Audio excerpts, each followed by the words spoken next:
The samurai, warriors who became rulers.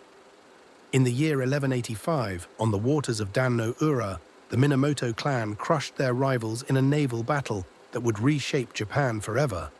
But this was not a war of emperors, it was a war of warriors. And when the fighting ended, the men who held the swords would hold the nation. For centuries, Japan had been ruled from the imperial court at Heian-kyo, where emperors governed through ceremony and aristocratic ritual.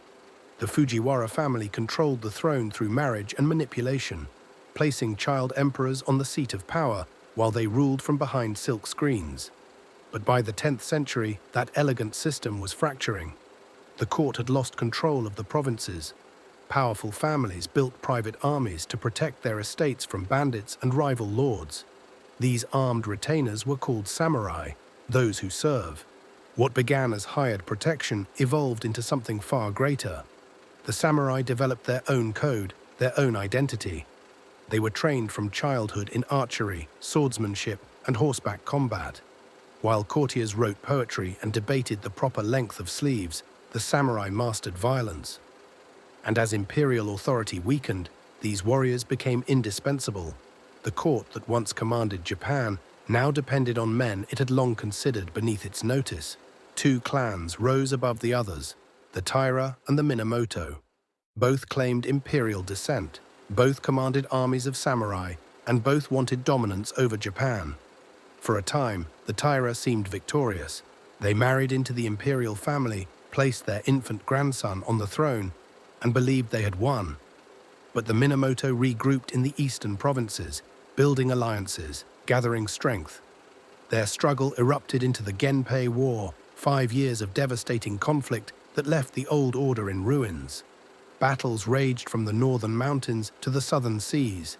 When the final confrontation came at Dan no Ura, the child emperor drowned in his grandmother's arms. The Taira were annihilated, the age of the courtier was over. When Minamoto Yoritomo emerged victorious, he did not overthrow the emperor. That would have been unthinkable. The imperial line was sacred, descended from the sun goddess herself. Instead, Yoritomo created something new. He established his government not in the imperial capital, but in Kamakura, a coastal fortress town far from the intrigues of court. In 1192, the emperor granted him the title of shogun, supreme military commander. It was meant to be temporary. It would last 7 centuries. The shogunate was a shadow government. The emperor remained in his palace, conducting rituals, conferring legitimacy through his divine presence. But real power, the collection of taxes, the administration of justice, the command of armies, the authority to grant land, belonged to the shogun. It was a fiction that became Japan's defining reality. The symbol sat in Kyoto.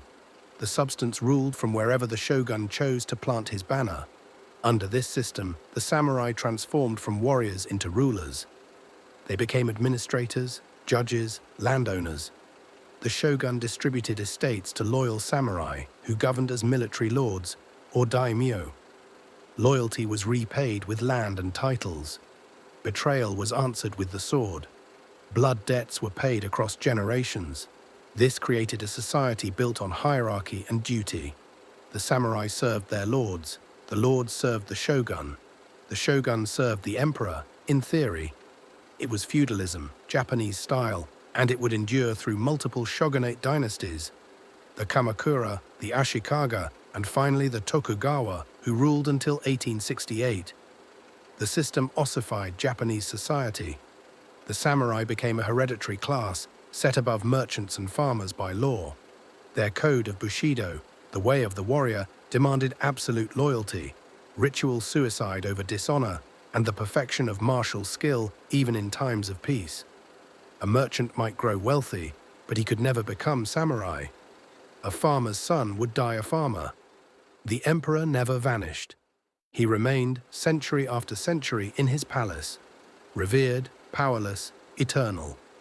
The samurai had discovered something the aristocrats never understood, that in Japan, legitimacy and power need not reside in the same hands. One could rule without reigning. One could reign without ruling.